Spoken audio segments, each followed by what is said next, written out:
If you were out in the woods this past hunting season, well, there's a good chance you probably saw a fox or 3 or 4. They seem to be everywhere, and that's probably a good reason why more and more hunters are beginning to turn the tables on these sly predators. It seemed like we couldn't go on a hunt this past fall without running into some red foxes. Whether on the hunt or strolling by after a fresh kill, they've adapted to just about every habitat on Delmarva. And with females giving birth to a litter averaging 4 or 5 pups every spring, it's safe to say the fox is here to stay. One of the main reasons Marcus Hastings has been hunting the fox is because Delmarva farmers don't want this many of them around. In a field like this, they can dig holes out in the field. A lot of farm equipment and stuff going across the field, they can run into these holes and it can damage equipment. So a lot of farmers like us to control that. Not to mention animals that nest on the ground, such as turkeys, provide great opportunities for the fox to feast. It's been pretty good. Most of the time I've been out, we've either killed 2 or more, so it's been pretty good.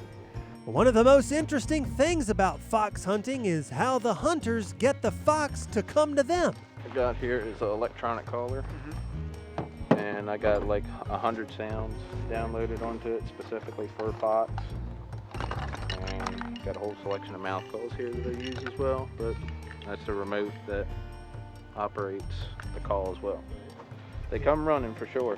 And that's mainly what keeps hunters like Marcus coming back for more. It's a rush, honestly. Like I said, when you're out there calling, you don't know where they're going to come from, and when they do come, they're normally full blast. They're coming running at you. So now it's time to get set up and hopefully lure in a predator. I'm going to put the call about 50 yards out, and our wind is blowing this way, so if they do try and get downwind of us, they're going to have to circle around. And no luck here, so I'm hoping maybe the next spot we'll be able to see something. Marcus is setting up in the same field, but a few football fields away from the first spot. Now it's time to do the whole thing all over again.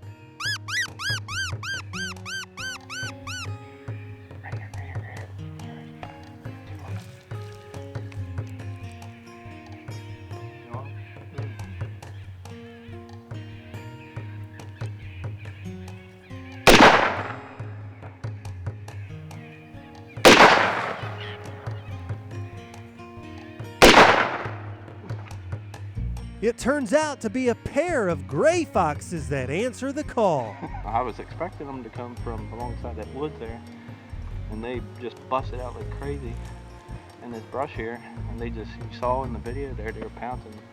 They almost act like a cat, but we got 2, so we're trying to get a red and end up calling in a gray fox. So very pretty animal, 5'4", very pretty. They're not as big as a red fox, but you can see they're only about 10 yards from the call if that.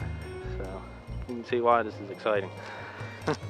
Exciting is right, and that's why we're going to try to get to another section of the field to try one more time before it gets too dark.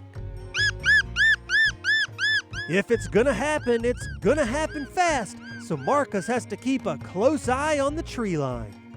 But just because you don't see them doesn't mean they're not there. Sometimes they'll just sit there and just right out of range and just look at you.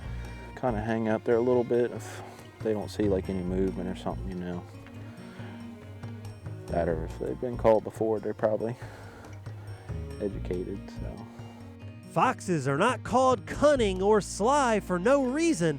They are extremely intelligent animals that are experts at adapting to their environment, which is probably why they've been so successful at creating a home here on Delmarva.